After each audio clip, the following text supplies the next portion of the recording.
तो आइए साथ संगत जी एक बार सभी संत महापुरुष मिलकर जयकारा में भाग लेंगे। साथ संगत जी बोलिए सतगुरु माता सुदीक्षा सविंदर हरदेव जी महाराज की जय।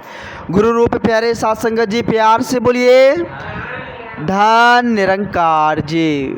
वाकई में साथ संगत जी बड़ा ही खुशी का समय है, बड़ा ही आनंद का पल है। साथ संगत जी नित्य दिन की तरह आज भी समय के रहबर सदगुरु माता जी के असीम कृपा से रहमत से आशीर्वाद से संगत करने का साथ संगत जी हम सबों को सौभाग्य प्राप्त हुआ है।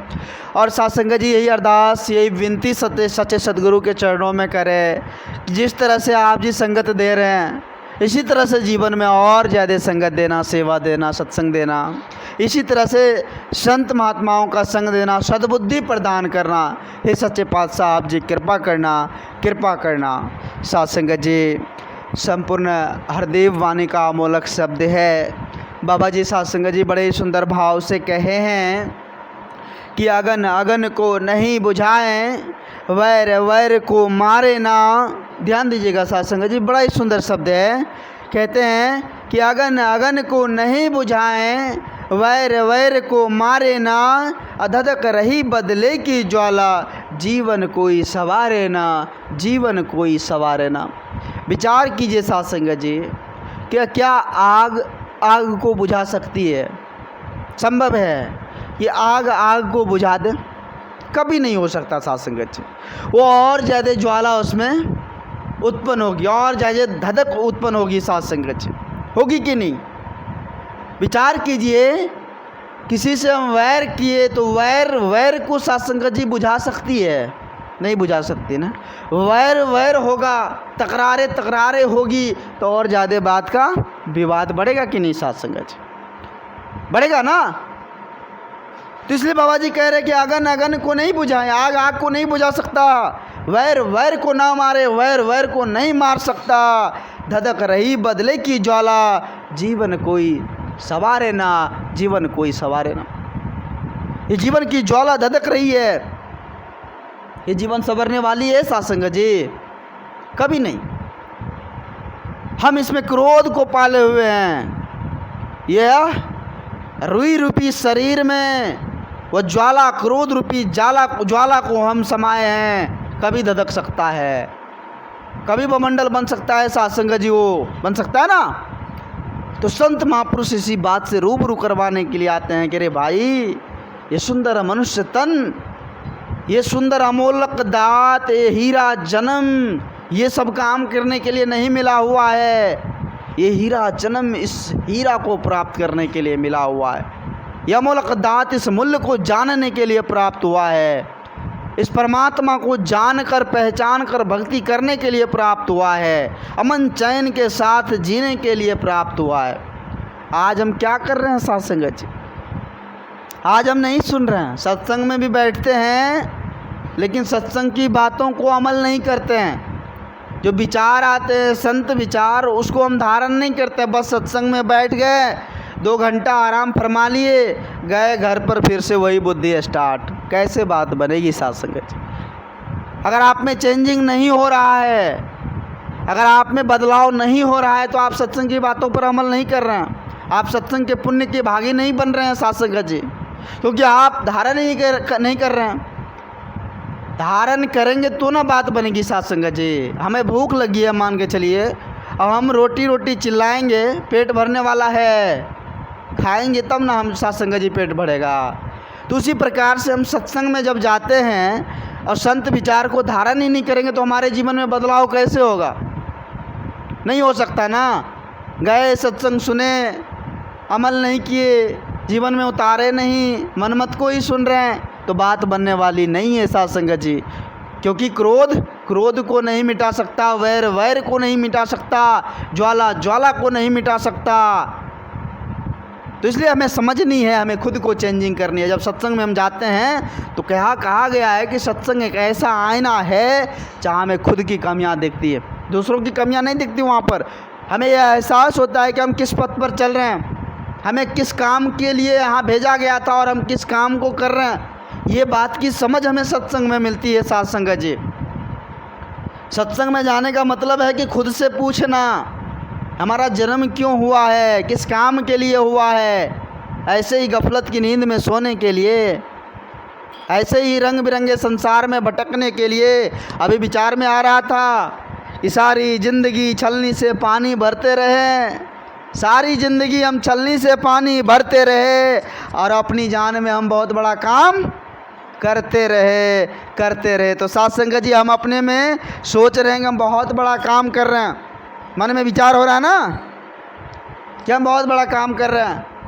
अरे भैया, तुम बहुत बड़ा काम कर रहे हो, अपने में समझ रहे हो ना, अपने आप में नहीं सीमित हो कि हम बहुत बड़ा काम कर रहे हैं। अरे हम नहीं होते तो ये काम नहीं होता, हमारे बदौलत ये काम होने जा रहा है, यही सोच रहे हो ना। ये सोच नहीं है, ये ईगो है, अहंकार है, ये घमंड है। और यही अहंकार एक दिन डूब ले चलता है साथ संगत जी। यह अहंकार बड़े बड़ों को नहीं छोड़ा साथ संगत जी, यहाँ तक कि इतने बड़े साथ संगत जी राजा महाराजा जो थे उसे भी अहंकार नहीं छोड़ा। आप रावण को जान रहे हैं, अहंकार ही ना साथ संगत जी उसे ले डूबा। एक अहंकार उसे समझा रहे थे विभीषण कि भैया आप ऐसा मत करो, समर्पित हो जाओ, वो अजर अमर अविनाशी है, वो परम प्रकाशी है। वो कह रहे थे वो हमसे बड़ा कैसे हो सकता, उसे अपने आप में ईगो था। और एक दिन क्या हुआ साथ संगत जी, आप सभी देख रहे हैं, जलकर तहस नहस हो गया, बर्बाद हो गया। तो अहंकार ले डूबा साथ संगत जी। अहंकार अच्छों को ले डूबता है। तो हमें ईगो नहीं करनी है, अहंकार नहीं करनी है, हमें प्रेम एकत्र मिलवर्तन के साथ जीनी है साथ संगत जी। हमें इस मूल्य को जाननी है, इनसे रूबरू होनी है। एक बार की बात है साथ संगत जी, दास को एक छोटा सा विचार याद आ गया। एक बार की बात है, एक बड़ा टैंकर जा रहा था साथ संगत जी। टैंकर जो था वो टैंकर में पेट्रोल लबालब भरा हुआ था। होता ना साथ संगत जी, गाड़ी जब जाती है टैंकर पेट्रोल पंप पे गाड़ी जो है पेट्रोल देने के लिए, तो उसमें पूल टैंक होता है जो एक दूसरे को डिस्ट्रीब्यूट करता है साथ संगत जी। एक दूसरे पेट्रोल पंप पर वो गाड़ी जाकर जो है अपना पेट्रोल देते हैं। तो ऐसे ही साथ संगत जी एक टैंकर जो है NH 57 जो है इसी होकर जा रही थी। जब साथ संगत जी बीच रास्ते में वो गाड़ी अचानक रुक गई। तो अब ड्राइवर जो थे साथ संगत जी उसे आश्चर्य हुआ, भाई ये क्या हो रहा, आखिर गाड़ी रुक कैसे गई। भीमपुर फाड़ी जो है ना साथ संगत जी, यहीं पर रुकी थी।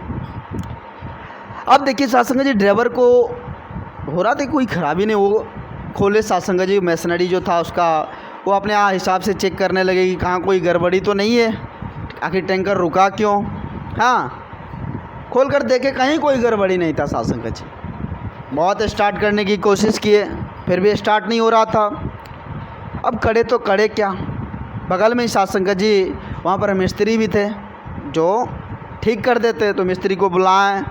मिस्त्री भी साथ संगत एक एक करके पार्ट को देखने लगे कि आखिर क्या खराबी है टैंकर में, देखा जाए। बहुत देखे साथ संगत जी, उसे भी समझ नहीं है। लास्ट में पता चला कि इसका जो फ्यूल है हाँ वो ख़त्म है। अब देखिए साथ संगत जी, ड्राइवर साहब कहने लगे, अरे भाई ये टैंकर देख रहे लबालब टंकी भरा हुआ है पेट्रोल से, और मेरा गाड़ी में कह रहे हो फ्यूल ही नहीं है। ये टैंकर में इतना फ्यूल है कि हम 3 महीने 4 महीने तक गाड़ी चलाएंगे तो ख़त्म होने वाली नहीं है, और इतना। तो साथ संगत जी मिस्त्री जो थे उन्हें समझाने लगे कि ये टैंकर अलग है और इसका फ्यूल टैंकर अलग होता है। इस टैंकर से इसको लेना देना नहीं है, वो बेचने वाली तेल है, इसका खुद का एक पेट्रोल टैंकर है, डीजल टैंकर है ना, उसमें आप तेल डालिएगा फिर चलेगा। देखिए साथ संगत जी, जो मूल्य है, अगर मूल्य की पहचान ना हो तो ऐसे ही हम टैंकर लेकर घूम रहे हैं और हमें पता ही नहीं चल रहा है कि आखिर रुक क्यों गई गाड़ी हमारी। हम सब कुछ अपने आप में सोच रहे कि मेरा तो बहुत कुछ है, लेकिन हम असली चीज़ से रूबरू है ही नहीं। कैसे बात बनेगी, बनने वाली है साथ संगत जी, नहीं बनने वाली है ना।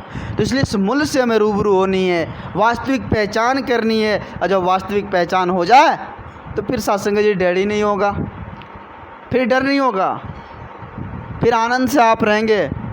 सुख चैन अमन चैन के साथ जिएंगे।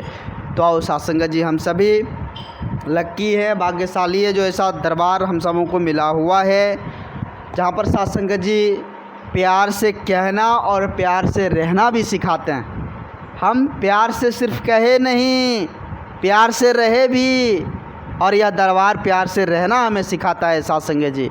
तो हम सभी अपने आप को बरभागी समझें और सदा सच्चे सदगुरु के श्री चरणों में अरदास विनती करें कि हे सदगुरु, आप तो जनन जनावन हारो, आप तो करण करावन हार हो। आप जी कृपा करना, ऐसी सद्बुद्धि प्रदान करना जो हर बात को सहने की कैपेसिटी मिल जाए, हर बात को जो है सहकर कुछ अच्छा करने की जो है ये मनोवृत्ति बन जाए। ऐसे ही आप जी अपने श्री चरणों से जोड़े रखना, आप जी कृपा करना। प्यार से बोलिए धन निरंकार जी।